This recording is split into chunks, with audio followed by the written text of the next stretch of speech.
सिद्धाणं नमो आर्याणं नमो अध्यायाणं नमो लोये सर्वसापूर्णं नमो समय साराय स्वानुभूत्या चकासते चित्स्वभावाय भावाय सर्वभावान्तरच्छिदे अनंत धर्मणस्तत्त्वं पश्यन्ति प्रत्यगात्मनः अनेकांतमयी मूर्ति नित्यमेव प्रकाशताम् इंद्रसदवन्द्यानं त्युमणिदिसदमधुरवक्कारम् अन्तातीतगुणाणं नमो जिनानं जितभवाणम् एष सुरासुरमणुसिन्धवन्दिनं दोदकायिकं ममलं परमामि वर्धमानं तीर्थं धम्मस्य कर्तारम् नमः श्रीवर्धमानाय निर्धूतकलिलात्मने सालोकानां त्रिलोकानां यद्विद्याधरप्रणायते। कलशामृत का स्वाध्याय अपन प्रतिदिन करते हैं। थोड़े से कलशों का पाठ करके आज का जो महामंगलमय प्रसंग है, सुबह थोड़ी सी चर्चा हो पाई थी, लेकिन वो रिकॉर्ड भी नहीं हो पाई, नेट चला गया था। तो कई लोगों की भावना है उस विषय पे और अधिक गहरी मीमांसा होनी चाहिए। मेरा भी मन है उन चार बातों को आपस में जोड़ने का। तो पहले अपन ये पाठ की जो अपनी दिनचर्या है, निकल गया 86 पेज 21 नंबर का 21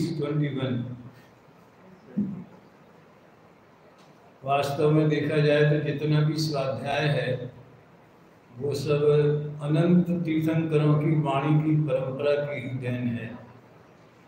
आज भले हमारे शासन नायक वीर प्रभु के जन्म कल्याणक का दिवस है, इसलिए हम उनसे जोड़ते हैं, और इस युग में उनके बाद कोई धर्म तीर्थ का परिवर्तन करने वाला तीर्थंकर महापुरुष नहीं हुआ।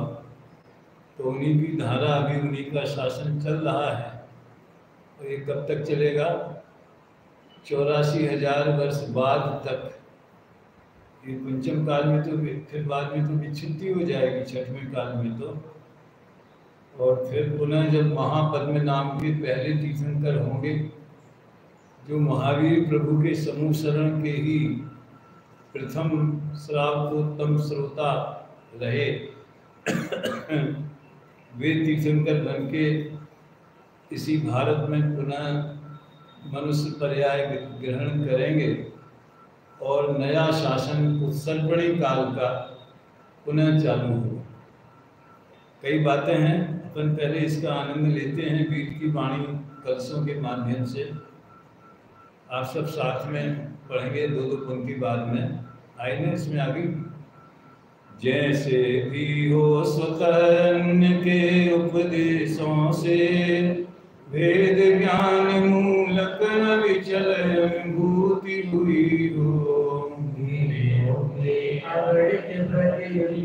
से विज्ञानी हरे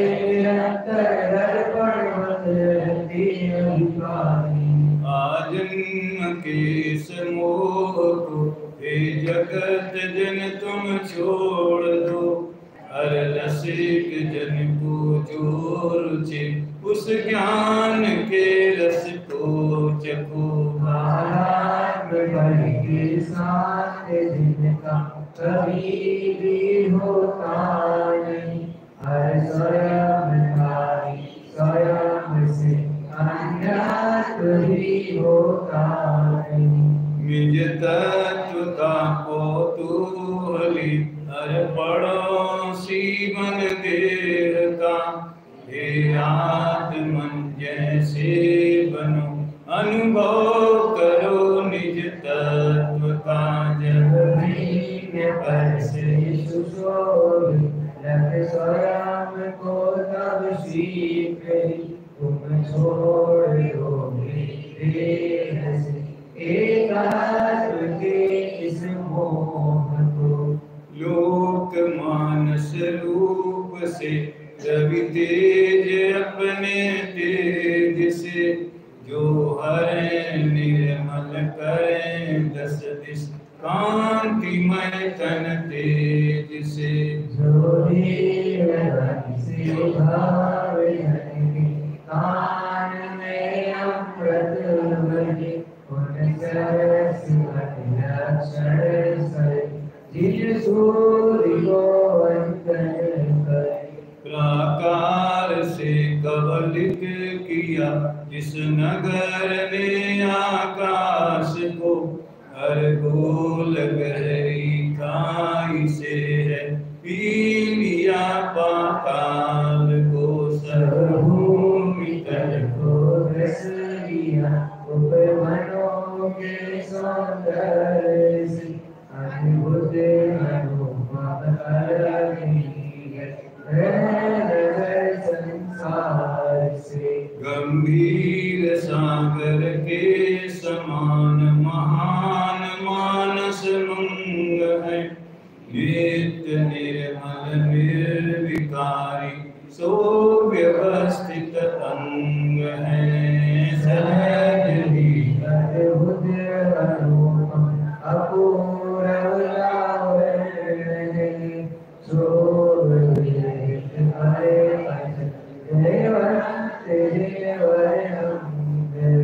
इस आत्मा हर देह का एकात्म बस व्यवहार से वह शरीर आश्रित स्तवन भी इसलिए व्यवहार से।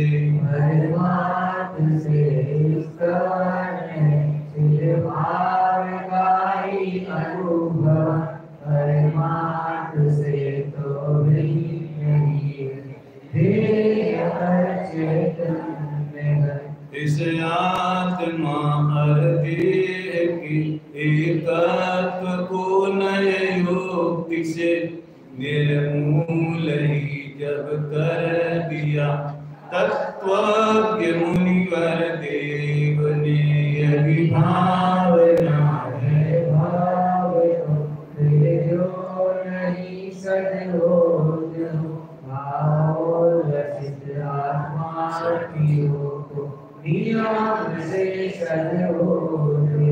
पर भाव के परित्याग की दृष्टि पुरानी न पड़े हर जब तलक है आत्मन वृत्ति न हो अति बलवती।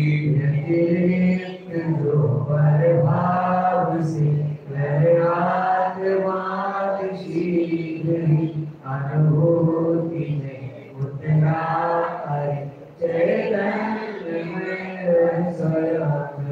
सब ओर से चैतन्य में निज भाव से भरपूर हूँ मैं स्वयं ही इस लोक में निज भाव का अनुभव करूँ। यह मोह मेरा कुछ नहीं चैतन्य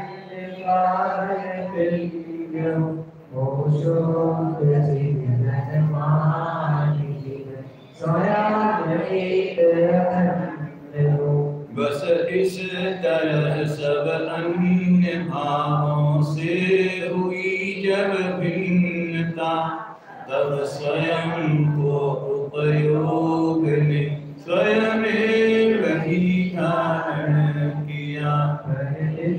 हुआ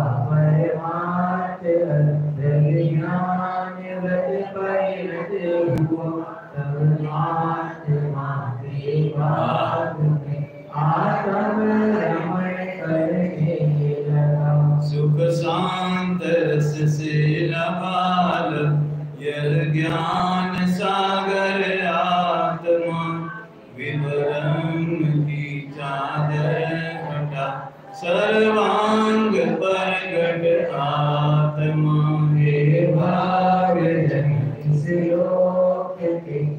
सब एक साथ नहाइए, ऐसे ही अपनाइए, इसमें मगन हो जाइए।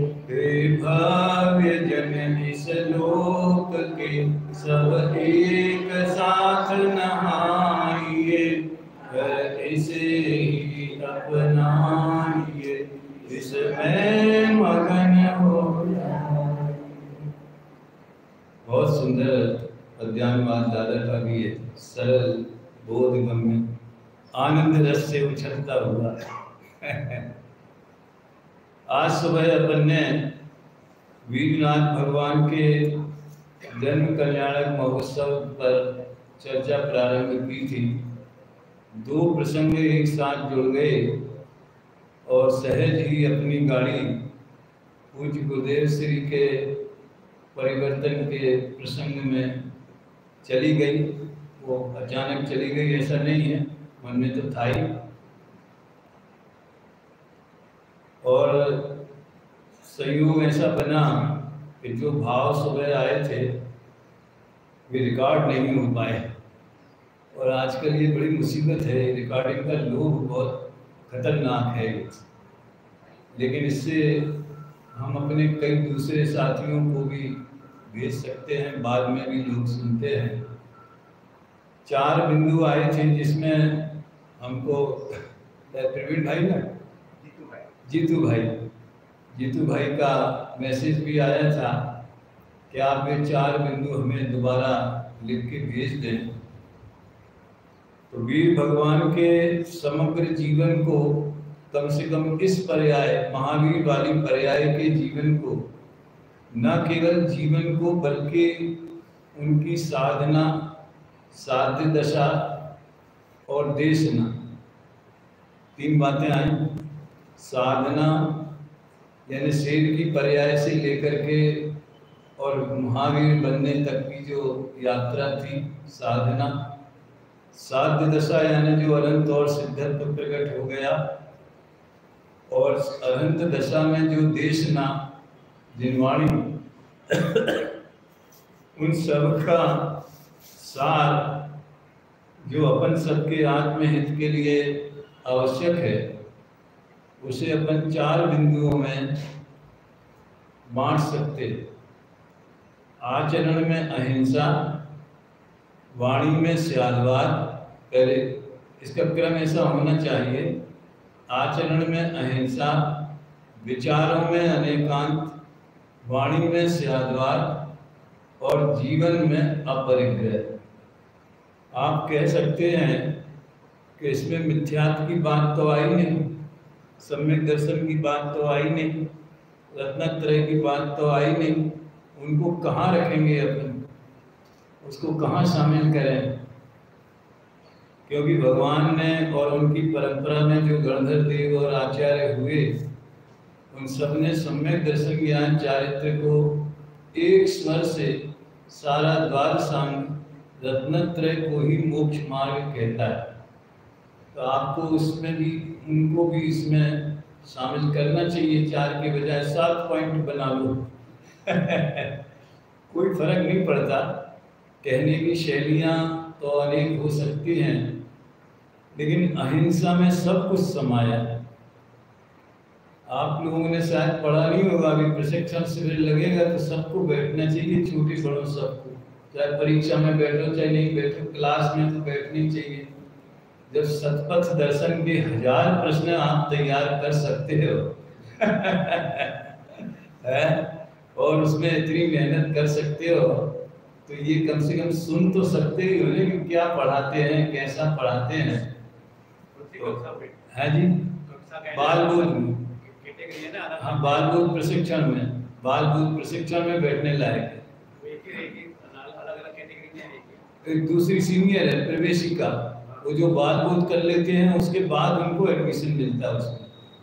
खैर, वो मैंने इसलिए याद किया उस बात को कि जब 5 पाप वाला पाठ पढ़ाया गया तो उन्होंने कहा कि शुरुआत उसकी ऐसी होती है बाल बोध में कि एक विद्यार्थी अपने गुरु जी से पूछता है कि क्या क्या बोलते हैं सबसे बड़ा पाप कौन सा है, तो उन्होंने कहा कि मिथ्यात्व सबसे बड़ा पाप, गुरुदेव ने ये कहा। तो बोले 5 पापों में तो इसका नाम आता ही नहीं है, तो फिर आप मिथ्यात्व को पाप क्यों कहते हो? नाम तो आना चाहिए, कम से कम 5 भाइयों में बड़े भाई का नाम तो आना चाहिए। इनका लोभ भी बड़ा पाप है, लेकिन उसका भी नाम कषायों में आता है। तो असल में तो मिथ्यात्व ही सबसे बड़ा पाप है। क्यों? क्योंकि इसके वश में होकर के ही जीव घोर पाप करता है। मिथ्यात्व चला गया माने पापों की तो जड़ समाप्त हो गई और शुभ भाव की एक विशुद्ध धारा पुण्य की भी प्रारंभ हो गई, धर्म भी शुरू हो गया। तो इस तरह से हिंसा, झूठ, चोरी, कुशील और परिग्रह, अमृत चंद्र देव ने तो हिंसा को ही पाप माना। वे कहते हैं झूठ, चोरी, कुशील और परिग्रह ये तो सब शिष्यों को समझाने के लिए कहे गए। ऐसी गाथा है पुरुषार्थ सिद्धि उपाय में कि अनृत वचनादि केवलम उदाहरतम शिष्य बोधाय आत्म परिणाम हिंसन हेतुत्वात् सर्वमेव हिंसैतत्। बड़ी पुरुषार्थ सिद्धि उपाय तो बड़ी होगी ना, कहाँ कूटा में तो आत्मा के परिणामों की हिंसा होती है, झूठ बोलने में भी हिंसा होती है, कुशील में भी हिंसा होती है, चोरी में भी, परिग्रह तो 5 पापों में है ही है। तो इस तरह हिंसा ही सब पापों में है मुख्य, और हिंसा की जड़ मिथ्यात्व है। जब हम अहिंसा कहते हैं तो उसमें मिथ्यात्व और कषाय इन सब का अभाव समझ लेना चाहिए। ये मैंने आचरण में अहिंसा की बात जो कही है उसकी व्याख्या की। यद्यपि मिथ्यात्व जो है उसका आचरण श्रद्धा में होता है, आचरण माने उस रूपर्ण में, वो श्रद्धा ज्ञान में होता है, क्रिया में नहीं होता। तो सम्यक्त भी श्रद्धान में पैदा होता है, बाह्य क्रिया में नहीं दिखता। लेकिन जनता को समझाने के लिए आचरण शब्द से अहिंसा को जोड़ा गया है, जबकि वो अहिंसा सबसे पहले श्रद्धान में जन्म लेती है, ज्ञान में जन्म लेती है, फिर जीवन में उतरती है, और जीवन में अपने अंदर के जीवन में भी उतरती है, तो बाह्य जीवन में भी उतरती है। मधुमास मद का त्याग, सत्य व्यसन का त्याग, अष्टमूल गुण का धारण, जैसे जैसे विशुद्धि बढ़ती है तो बाह्य जीवन में तो सेंधा नमक ही खाना, मर्यादा का ही खाना, मर्यादा के बाहर। देखिए अपने यहाँ जितना भी खान पान में जो कंट्रोल करने की बात है उसमें स्वास्थ्य की बात नहीं है, वो तो मुफ्त में ही मिल जाता है अच्छा स्वास्थ्य तो, लेकिन उसमें अहिंसा की मुख्यता है, खासकर द्रव्य हिंसा के त्याग की। बाह्य अहिंसा जिससे दुनिया परिचित है उसकी बात है। खैर अभी इस विषय को और अपन आगे बढ़ाएंगे, लेकिन वीर प्रभु की बात याद आती है तो जीवों के परिणामों की अति विचित्रता देखो रे ज्ञानी, ये बात भी याद आ जाती है। कहाँ तो ऋषभ देव के कुल में जन्मे वो मारीची नाम का जीव, और उसके पहले से भी उनका प्रभु मिलता है, पुरुरवा वीर के नाम से भी वहाँ से भी कहानी आती है। एक प्रसिद्ध तो यहाँ से है, भरत चक्रवर्ती के पुत्र हुए, ऋषभ देव के पौत्र हुए, समोसरण में साक्षात वाणी सुनने का योग मिला। लाखों जीव ऋषभ देव प्रभु के देशना के निमित्त से रत्नत्रय धारण करके मुक्त हो गए, लेकिन क्या विचित्र है परिणामों की स्वतंत्रता और स्वतंत्र योग्यता। वो जीव को 24वां तीर्थंकर होना था, ऐसा उसके पर्यायों के क्रम में व्यवस्थित था। सुबह व्यवस्थित और अव्यवस्थित की बात आई थी ना, और ऋषभ देव प्रभु ने बताया था उसके परिणाम ऐसे ही हो गए कि वो 24 में यानी एक कोड़ा कोड़ी सागर के पहले वो मोक्ष जाए नहीं, ऐसे ही परिणाम वो भगवान ने देखे थे, उन्होंने कह दिए देखे थे, इसलिए उसने वैसे परिणाम किए ऐसा नहीं है, वैसे परिणाम होना थे और वैसे भगवान ने जाने सहज ज्ञेय ज्ञान संबंध व्यवहार से। तो इस तरह उस जीव को तीर्थंकर होने की इतनी जल्दी थी कि वो दूसरा तीर्थंकर बनना चाहता था। भाई इनके सामने हम इनके बाद तो हमारा नंबर लगे कम से कम है, लेकिन तीर्थंकर की वाणी का विरोध किया और फिर उसकी जो स्थिति बनी वो अपन सब जानते। उसके बाद जो उनके आत्मा के भवों में सर्वाधिक रोमांचकारी परिणामों की स्वतंत्रता की ही बात है, जिस भाव में सम्यक दर्शन प्रकट हुआ। आप देखिए मनुष्य पर्याय में सम्यक दर्शन के लिए मंद कषाय होना चाहिए, शास्त्र अभ्यास होना चाहिए, अंदर की झंखना होना चाहिए, पात्रता में कितनी बातें आती हैं। धनश्री की चर्चा में भी टोडरमल जी ने भी लिखा सम्यक दर्शन मुक्ता के बारे में, लेकिन कैसी उसकी छिपी हुई पात्रता थी कि ऊपर से तो क्रोध का परिणाम, क्रूरता का परिणाम, और उसकी गति का स्वरूप ही ऐसा है। देखो डॉक्टर साहब, मैं एक बात सोचता हूँ, शेर अगर मांस भक्षण करे तो उतना पाप नहीं लगेगा जितना मनुष्य करे तो लगे। तो उल्टा रहता है उल्टा है ना कि जैन वाला जो है वो मांस खाएगा और अन्य खाएगा तो जैन को कम लगेगा, उनको ज्यादा लगेगा, ऐसा है? नहीं ऐसा नहीं है, जैनी खाए तो और ज्यादा लगेगा, और जो मांस भक्षी उस कुल में पैदा हुए हैं उन्हें नहीं लगेगा ऐसा तो अपन कह नहीं सकते, लेकिन उसका अनुभाग शक्ति कम होगी। उसका बड़ा लॉजिक है कि जैनी का वातावरण नहीं खाने का, उसके संस्कार नहीं खाने के हैं, उसको शिक्षा नहीं खाने की मिली है, वो खाने की सोचे तो भी समाज में निंदा होगी। इतनी कीमत चुका के भी उसका इतना तीव्र कषाय का परिणाम है कि उसे इतना तीव्र कषाय है कि वो माँ बाप मना करें, घर वाले मना करें, समाज में निंदा हो तो भी मैं तो खाऊंगा। ये कषाय की तीव्रता से उसको तीव्र पाप बंद होता है। अब बात आ गई है तो मैं तो भोग भूमि का उदाहरण देता हूँ।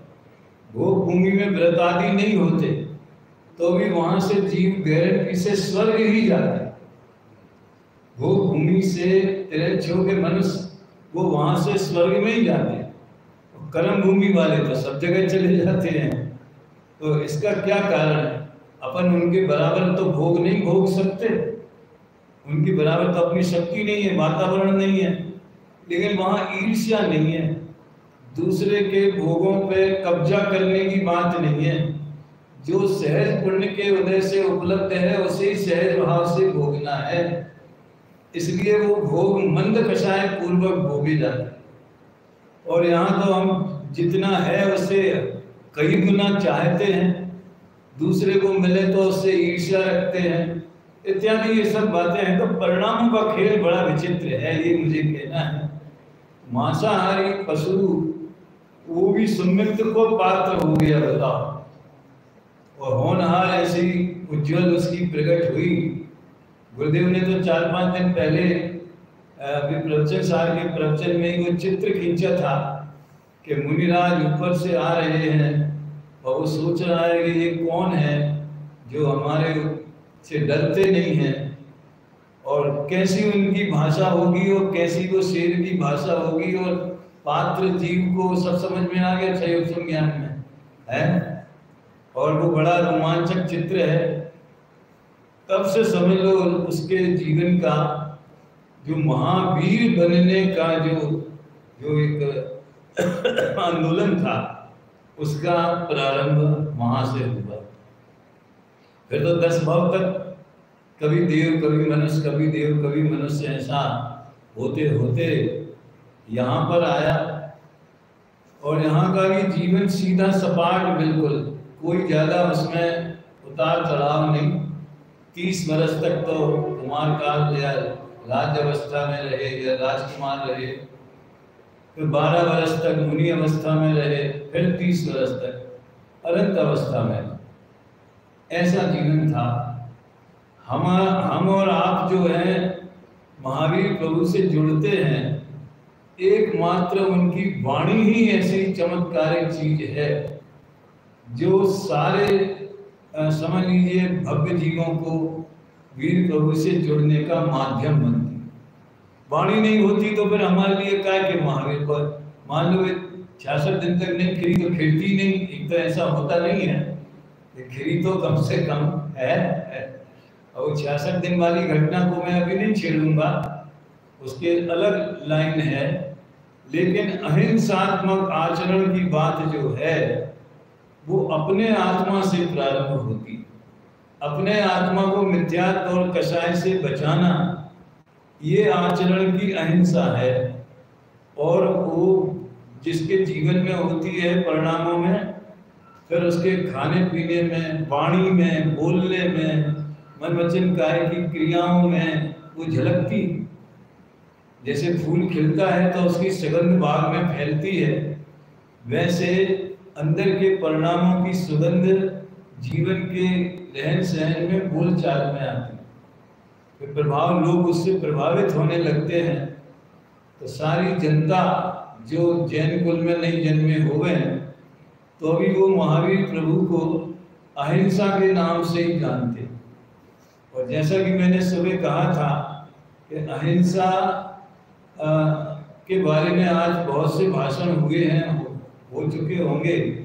सब में ये बात जरूर आई होगी कि महावीर के समय में जितनी जरूरत अहिंसा की थी, आज उससे कहीं अधिक जरूरत अहिंसा की इस दुनिया को है। अब दुनिया माने न माने ये जुदी बात है। एक बात और समझना कि ये धर्म का हास होने का काल है। अपन को चिंता होती है, अपन कोशिश करते हैं, विद्यालय खोलते हैं, बच्चों को तैयार करते हैं। अभी हमारी चर्चा में भी ये बात आ रही थी कि महावीर जयंती के नाम पे क्या क्या होता है, क्या क्या लोग कल्पना करते हैं, जुलूस निकल रहे हैं तो कोका कोला भी पी रहे हैं, इस तरह की बातें बहुत आती हैं भाषणों में। देखो, जितनी कोशिश होवे उतनी सद्वृत्तियों का प्रचार और प्रेरणा करना चाहिए, अच्छी बात है। मगर अपने माथे बोझा रखना कि हाय राम क्या होगा, धर्म चला जाए। धर्म तो व्यक्तिगत साधना की चीज है। अपन समझ लें और बच जाएं, बस भाव भ्रमण से बच जाएं, यही इस मनुष्य भाव की सफलता है। बाकी भाव आते हैं तो कहते भी है, शिक्षा भी देते हैं बच्चों को। तो अहिंसा के बारे में ये बात है। लोक में तो आज समझ लो आश्चर्य की बात है, पशु हिंसा को भी लोग हिंसा मानने तैयार नहीं, और आदमी आदमी को मार रहा है। तो दादा के अहिंसा वाले भाषण में आज जिनवाणी चैनल पे आया था, मैंने तो सुन नहीं पाया। जिनवाणी चैनल पे 12 बजे उनका लेक्चर रिकॉर्डेड ही होगा वो, तो उसमें आया था। तो उन्होंने सैकड़ों बार अहिंसा का जो है व्याख्यान सभाओं में, बड़ी बड़ी चौराहों पे, सार्वजनिक सभाओं में दिया। लेकिन ये अहिंसा को समझने के लिए अनेकांत जरूरी। अभी अपन ने युगल जी का लेख पढ़ा, उसमें अनेकांत और श्यालवाद की बहुत अच्छी चर्चा उसमें आई है। क्योंकि अनेकांत में जब तक परस्पर विरोधी धर्मों को हम नहीं समझें तब तक मिथ्यात्व दूर नहीं होगा। और हम मिथ्या एकांत मत को अगर मानेंगे, सर्वथा एकांत को पकड़ के बैठेंगे, तो दूसरे विरोधी पक्ष की हत्या होगी। समझ, किसी व्यक्ति की नहीं, विचारों की। जैसे कोई आत्मा को एकांत नित्य माने तो उसमें एकांत एक कथनचित अनित्य भी है, इस विचार का खंडन हो गया। तो अनेकांत हमारे वस्तु स्वरूप को निर्णय करने में, द्रव्य पर्याय स्वरूप सामान्य विशेषात्मक स्वरूप को समझने में तो मदद करते ही है। युगल जी ने लिखा वस्तु स्वरूप ही अनेकांतात्मक है, लेकिन लोक जीवन में भी अनेकांत की बहुत आवश्यकता है, तभी अहिंसा पल सकती। देखो किसी के प्राणों का वियोग करना वो तो द्रव्य हिंसा कहलाती। प्राणी 10 प्राण है ना, तो अपन मार दिया तो आयु खत्म होगी, समझ में आया ना। और किसी की आंख फोड़ दी तो एक इंद्री नाम का प्राण उसका नष्ट कर दिया। अगर आंख किसी की फोड़ दी तो इंद्री, नेत्र इंद्री वाला 5 इंद्रिय है ना 10 प्राणों में, तो वो खत्म कर दिया। तो प्राणों का वियोग करना तो हिंसा है ही, लेकिन वाणी के द्वारा भी यदि हमारे निमित्त से हम किसी को पीड़ा पहुंचाते हैं तो वो भी हिंसा में शामिल है। इसलिए तो ये समितियां हैं ये मुख्यतया अहिंसा की रक्षा के लिए हैं। जैसे ईरिया समिति है तो वो जीवों की रक्षा के लिए जमीन देख करके चलने की बात है। तो भाषा समिति काय के लिए है? हित मित प्रिय वचन बोलने की। कठिन वचन मत बोल, पर निंदा अर झूठ तज। अभी तो 10 लक्षण आज आके थे, नरम था ना, पूजा करी थी। सांच जवाहर खोल, सतवादी जग में सुखी। कठिन माने कठोर, तंज करना, व्यंग करना, दूसरे के गुप्त रहस्यों को प्रकट करना, दूसरे की बात को फैला देना, दोषों को। तो ये इसमें वो तो हम तो सत्य बोल रहे हैं। अरे कषाय बस बोला गया सत्य भी असत्य होता है डॉक्टर साहब। ये अपने ग्रंथों में ये सब बात आती है, तत्पाद सूत्र वगैरह। कषाय बस अगर सचमुच में वस्तु स्वरूप समझाना है, मोक्ष मार्ग समझाना है, तो कठोर वचन की क्या जरूरत है? ख्याल में आए ना? आप वात्सल्यपूर्ण वचनों से, प्रेम से, आप देखो गुरुदेव धन्य हैं, कितनी कठोर से कठोर बात हो गई जो सामने वाले को चोट पहुंचा रहे, लेकिन वो इतनी कोमलता से कह देते हैं उस बात को कि सामने वाले को ऐसा नहीं लगता है कि ये कोई हमारे ऊपर कठोरता बरत रहे हैं, बल्कि वो उनकी करुणा को ही उसमें देखता है। ऐसी करुणा कितनी बड़ी। भैया किसी की निंदा के लिए यहाँ बात नहीं, कोई व्यक्ति के लिए कोई बात नहीं, यहाँ तो वस्तु का स्वरूप कहा जा रहा है। अब वस्तु का स्वरूप में किसी को समझ में नहीं आए, अरे धन्य है गुरुदेव। देखो तो उनके जीवन की व्यवहार अहिंसा, निश्चय की बात तो छोड़ो, व्यवहार अहिंसा। बहन ने बताया था ना, शांता बहन जी ने सवेरे के समाचार पत्रों में कितनी खराब खराब बातें आती थी, गालियां आती होंगी, तो बदनाम करने की बातें आती होंगी, क्योंकि कषाय वाला जीव क्या नहीं करेगा। बोले हम लोग गुरुदेव को बताते नहीं थे, ऐसा बोला उन्होंने। हम लोग गुरुदेव को बताते नहीं थे कि इनको डिस्टर्ब क्यों करें। लेकिन हम जब परिवर्तन के बाद भी हमने खुद देखा है, अखबार आते थे, जैन पत्रिकाएं, और उसमें अनाप शनाप फालतू की बातें लिखी रहती। भूलेला भगवान छे, कभी किसी विरोधी के प्रति भी कोई कठोर शब्द जीवन में उनके श्री मुख से नहीं मिलता। ये भाषा समिति ख्याल में आए ना? तो इस तरह से दूसरे को पीड़ा न पहुंचे ऐसे वचन बोलना।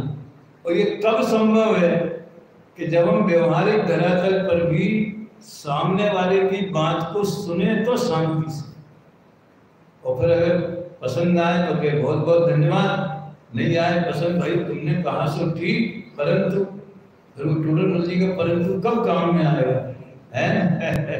टूडरमल जी तूने कहा सो ठीक, परंतु यानी दूसरा पक्ष ऐसा है, तो बिना ऊंची आवाज किए, बिना क्रोध व्यक्त किए हम परस्पर विरोधी विचारों को सुनने की क्षमता विकसित होना, ये अनेकांत का स्वरूप है। और वस्तु में जो परस्पर विरोधी धर्म है सोते हैं, और वाणी में वो अनेकांत जिसके विचारों में आ जाएगा तो उसकी वाणी में शानवाद जन्म लिए बिना रहेगा नहीं, क्योंकि जो अंदर होता है वही वाणी में आता है। तो जब हम परस्पर विरोधी धर्मों को जानते हैं, और देखो आत्मा के समझने में परस्पर विरोधी धर्मों की भूमिका अलग है, लोक जीवन में परस्पर विरोधी जीवन भी बहुत उसका महत्व है। अब मान लीजिए 2 भाइयों में झगड़ा हुआ, जमीन जायदाद पर हुआ, तो एक हर अपने बारे में सोचेगा हर व्यक्ति, तो संघर्ष होगा। वो ये सोचे कि मेरी ये होता तो मैं क्या करता, इसकी जगह मैं होता तो मैं क्या करता, मेरा क्या विचार होता। यानी सामने वाले की परिस्थिति, उसकी भावना, उनका भी ख्याल में रख के अगर बात की जाए और न्याय किया जाए तो दोनों में परस्पर वात्सल्य होगा। फिर कि जी तो हमारे बारे में सोच रहे, वो कहेगा जी हमारे बारे में सोच रहे। समझ में आया ना। ऐसे ही समाज में आज ही मैं दादा का एक कल परसों का प्रवचन सुन रहा था, तो उन्होंने एक बात बताई। भीलवाड़ा से अन्ना जी के पास एक फोन आया था, और नाम लेने में भी कोई दिक्कत नहीं है। सुधा सागर जी के प्रवचन में ज्ञानानंद स्वभावी गीत के बारे में उन्होंने उद्गार व्यक्त किए कि इसकी 4 लाइनों में जैन धर्म का सार भर दिया। यार मैं अब उनका नेचर तो अपन सब जानते हैं, लेकिन ऐसे व्यक्ति के को भी ये बात समझ में आई कि मैं हूँ अपने में स्वयं पूर्ण पर की, मुझ में कुछ गंध नहीं, इसमें पूरा जैन धर्म का सार आ गया। तो देखो दुनिया में कौन किसका विरोधी है भाई। तो दादा ने ये बोला, अभी मैं सुन के ही आया, परसों का था शायद उनका यरम चैनल वाला लेक्चर, कि 99% वो भी शास्त्र की बात कहते, हम भी शास्त्र की बात कहते, अर्थ करने में दिक्कत है तो अगर वात्सल्य भाव है तो चर्चा करो, नहीं है तो तुम्हारी जो समझ में आए तो तुम मानो। हमारे जबरदस्ती करने का क्या काम है? तो मेरा कहने का आशय है कि अनेकांत अगर हमारे विचारों में, ज्ञान में, चिंतन में होगा तो हम किसी एक पक्ष की खेच नहीं करेंगे।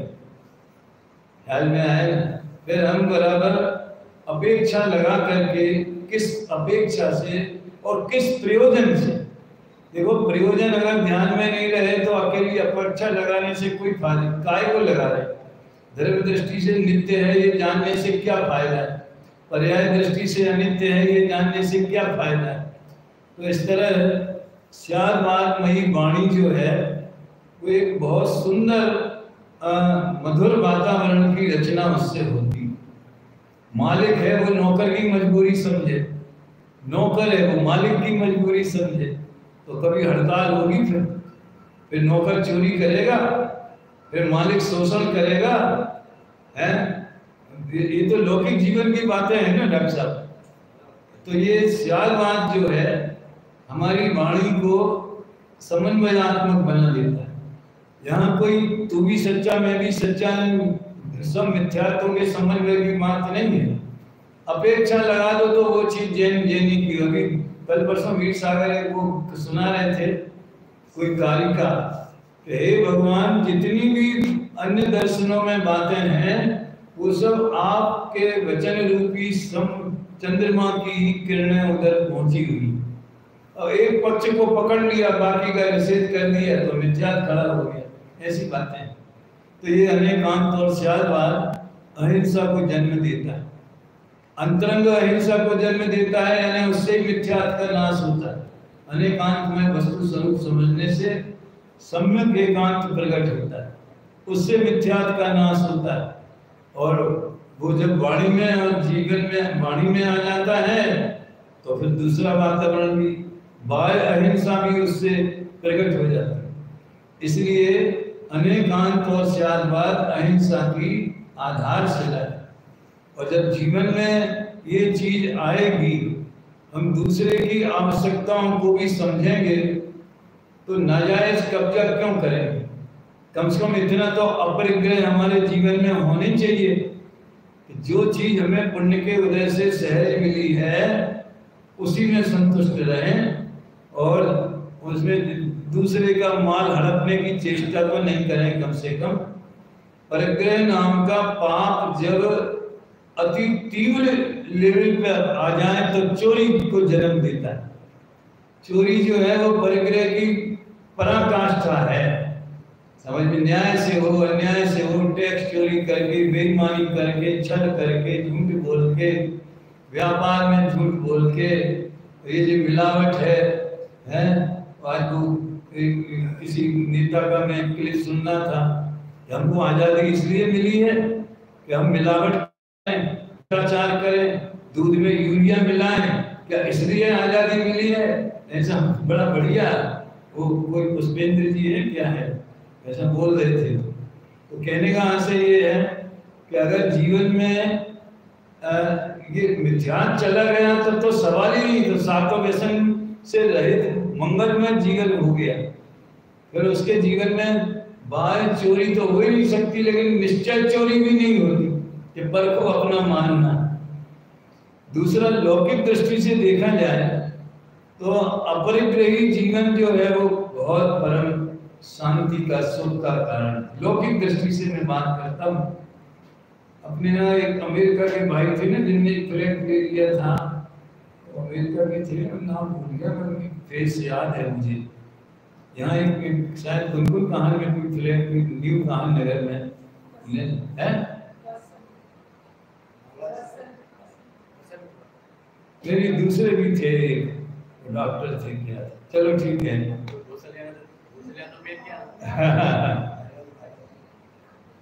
तो मैं जब हम अमेरिका जाते थे तो उन्होंने बताया कि साहब हम पहले बड़े हाउस में रहते थे जिसमें पर्सनल रहता, फ्लैट में नहीं थे, तो घास काटनी पड़ती थी, खुद सफाई करनी पड़ती, पूरा हमारा छुट्टी का दिन जो है वो स्वाध्याय के बदले उसमें ही चला जाए। तो हमने वो मकान बेच के 2 कमरों के फ्लैट में आ गए। अब सोसाइटी घास काटेगी, हमें तो नहीं काटना पड़ेगी उतनी बड़ी, समझ में आया है? तो आप जितना बाह्य परिग्रह भी जितना कम होगा, उसकी संभाल में उतना कम समय देना पड़ेगा, उसकी आकुलता कम होगी तो साधना के लिए समय मिलेगा। तो वो कितना सुमेल है? इसलिए भी प्रभु ने कहा कि जीवन को संबंधित बनाना हो तो अपरिग्रही जीवन होना चाहिए। अपरिग्रह मुनिराज जैसा आज आकिंचन धर्म में जैसा आया, परिग्रह 24 भेद त्याग करें मुनिराज जी, उन जैसी निराकुलता की तो बातें ही क्या करनी, जिसके 3 कषाय चौकड़ी का अभाव होने से 14 प्रकार के अंतरंग और 10 प्रकार के बहिरंग, अंतर 14 भेद बाह्य संग 10 नाते टले, परमाद तज चौकर मही लख समित ईर याते चले। उनकी तो बात निराली है। मैं तो एक साधारण आत्मार्थी सदगृहस्थ सज्जन पुरुष के जीवन की बात करता हूँ। आप 2 गाड़ियां रख लीजिए, दोनों की मेंटेन। मेरे को कई लोगों ने बोला कि हमारा ग्यारह बोलता था 2-3 साल पहले, एक गाड़ी लेके आ रहे थे, माफ कर भाई मैं न चलाना सीखूंगा है। अब इतना कॉन्फिडेंस भी नहीं है और इतनी जरूरत भी है, और रखी को स्कूटर की बैटरी खराब हो जाती, जाने की जरूरत ही नहीं पड़ती। अब बोलो परिग्रह का कितना टेंशन है, तो अब चलो आज घूमे आए, आज इधर चले जाएं, आज इधर चले जाएं, थोड़ी गाड़ी भी चल जाएगी, थोड़ा मनोरंजन भी हो जाएगा। तो सब जितनी भी सुविधाएं हैं विषय कषाय में फंसाने में निमित्त बनेगी। तो ये एक अच्छा जीवन, कम से कम आत्मार्थी के लिए तो आवश्यकता से अधिक सामग्री, बाह्य सामग्री नहीं रखना, ये बहुत सुखी जीवन का मंत्र है। और बाकी परिग्रह से बचोगे तो हिंसा से बचोगे। प्रवचन साहब में बहुत मार्मिक बात आती है कि बाह्य हिंसा के साथ में तो समझ लो पाप अनेकांतिक है। अंतरंग हिंसा होएगी तो पाप लगेगा और नहीं तो नहीं लगेगा, लेकिन परिग्रह अगर है तो गारंटी से अंतरंग के भाव समझ लो खराब है ही है, उसमें मूर्छा है ही है, और उसमें फिर आकुलता उससे होती है, उसके साथ हिंसा बंधी हुई है। अहिंसक जीवन जीने के लिए ही मुनिराज सर्व परिग्रह के त्यागी होते। एक लंगोटी भी अगर रख ली जावे तो फिर बात गृहस्थी तक पहुंच जाती है। तो ये बड़े जीवन मंत्र हैं। मोक्ष मार्ग के मंत्र तो हैं ही, लेकिन मनुष्य पर्याय के भी सुखी जीवन के मंत्र हैं। तो अपना समय हो गया और मेरे ये 4 बिंदु भी हो गए। क्यों जीतू भाई? तो इस तरह से बराबर ये देवलाली का बड़ा सौभाग्य है। मैं तो इसके जो फाउंडर्स हैं उसमें पूज्य बहन की भी प्रेरणा रही यहाँ के इस संकुल के निर्माण में, शांता बहन जी की, और जो भी समझ लो मुकुंद भाई मोटानी जी वगैरह जो अपने फाउंडर लोग थे, क्या सोच के उन्होंने इस संकुल का निर्माण किया और जिस भावना से किया वो भावना के अनुसार एक्टिविटी डेवलप करें। उस भावना के अनुसार विद्वानों को बुलाना, साल में 6-6 8-8 बढ़िया प्रोग्राम रखना, और फिर यहाँ लोगों के जो स्थायी रहें उनकी भी व्यवस्था, रहने भोजन इत्यादि की सुचारू रूप से होना और गतिविधियाँ चलती रहे।